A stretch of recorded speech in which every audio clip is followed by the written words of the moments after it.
عجبني في القاس حاجة حلوة أوي، الأمن والمركز والشرطة في احتفالية 25 يناير رغم إن الدنيا شاتية والجو صعب ومرعب إلا إنهم مأمنين الطريق، مأمنين الطريق وخوف على الناس وحرص عليهم. يعني الناس ديت سهرانة خدمة الناس ليل نهار. ده مصرنا ودي بالقاس بلد الدنيا شاتية، الدنيا مبهدلة، ولقيتهم مأمنين الطريق في كل مكان.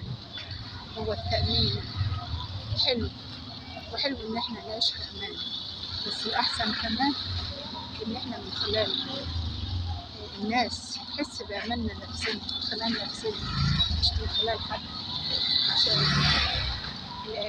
الإحساس ده داخلي مش خارجي، إحساس بيتوجد جوانا. كل ما بنحس بالأمان أكتر كل ما بندي للدنيا أكتر وأكتر. أنا من بلاد الجو شتي، بس بحس رغم إنها مدينتي التكاتك بحس إنها مدينتي حبيبتي، ربنا يبارك.